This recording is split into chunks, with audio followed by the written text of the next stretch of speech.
we have 4 promising games on the rise.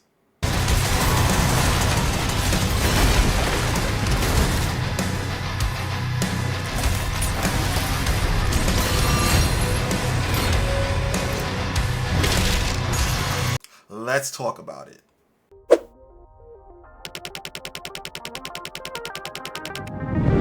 Logical Gamers. What's good, folks? It's your boy Esoteric, and during the Developer Direct, 4 studios showcased their upcoming titles, and in this video, we're going to discuss them. Now, I already did a video on my thoughts about Ninja Gaiden 4. The link to that video will be in the description, but to give you the gist of what I said, the game looks amazing and I can't wait. Next up, Compulsion Games, the guys that brought you Contrast and We Happy Few, announced a new IP they were working on titled South of Midnight. South of Midnight is a third-person action-adventure game that incorporates a folkloric, deep southern atmosphere. The game revolves around a protagonist named Hazel, who discovers her powers as a weaver while trying to locate her mother's whereabouts. From what Compulsion Games showcase, in my opinion, this game looks like it's going to be a strong title, and here's why. 1. The aesthetics of the game is beautiful. The environments look amazing on both the exterior and interior fronts.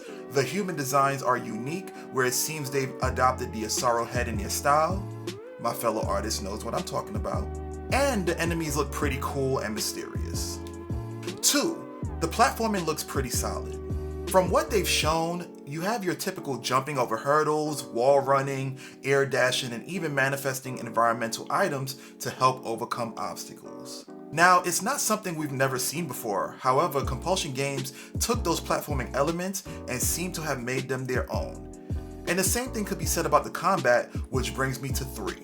The combat looks pretty good. Hazel has a variety of different weapons and spells at her disposal, which allows for attack combinations to subdue enemies.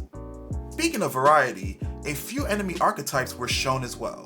Each enemy, which are known as Haints, have different movesets, strengths, and weaknesses which will cause players to adapt in order to become triumphant. And Compulsion Games also showed massive bosses, which according to the gameplay seem to be engaging and epic. Moving along, the folks over at Sandfall Interactive announced their first ever title, Expedition 33. Expedition 33 is bringing back the old school JRPG with a twist, and I'm absolutely here for it. The game incorporates reactive turn-based gameplay, combining traditional turn-based combat with real-time offensive and defensive elements, meeting both classic and modern RPG gamers in the middle. The game also includes immense character customization, where players can fully modify their characters with upgrades, attributes, and unique proprietary mechanics. In addition, the game seems to have a compelling story. So far, from what we've been told, there's an entity known as a paintress who appeared 67 years ago along with a monolith, and each year the paintress marks said monolith with a number, and anyone who is older than that number is erased. Expedition teams are sent out to destroy this entity but are unsuccessful, and the characters you play as are a part of the 33rd team, hence the name Expedition 33. I'm really looking forward to this game because I haven't played a traditional JRPG style game of this magnitude in quite some time, so I'm really hoping that this game delivers.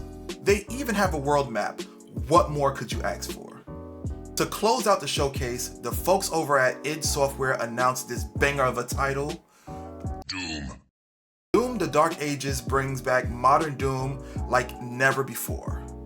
The game returns staples like powerful guns, but it also includes insane melee options like the Shield Saw. With the Shield Saw, you can block, throw, parry, and deflect, making it a crazy versatile weapon.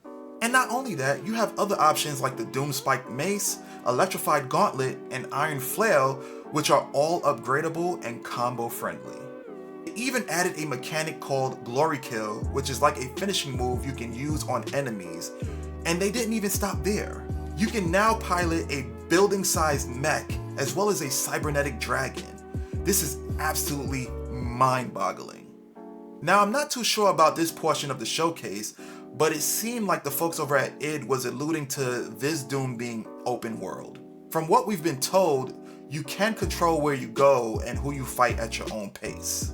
With that information, one could only assume that this will be an open world game. What I can confirm, however, is that this Doom is a prequel to 2016, so I'm looking forward to what transpires in the Dark Ages that leads up to that game. Now, I must admit, out of the modern day Doom games, I've only played 2016, but I did grow up on its predecessors and I love the franchise. Now, based on what was showcased, these games look incredibly promising and I hope that each and every one of them delivers. Each of these games will be available on Game Pass day one, so what I'm planning to do is test them out on there, then if they meet my expectations, I'll purchase a physical copy. Well, honestly, NG and Doom might be potential day one buys. I'm not even gonna hold you. As for the other two, I'll try them on Game Pass first. Well folks, this concludes my summary on the Developer Direct. If you enjoyed this video, like and subscribe for more. And let me know what your thoughts were pertaining to the Direct. Did any games pique your interest? Do you need to see more? Were they all trash? Let me know in the comments. And one more thing. Follow my Twitch and social media platforms. The links will be provided in the description. Well anyways, this is your boy Esoteric signing off. And remember, if it ain't gaming, it ain't logical. Peace.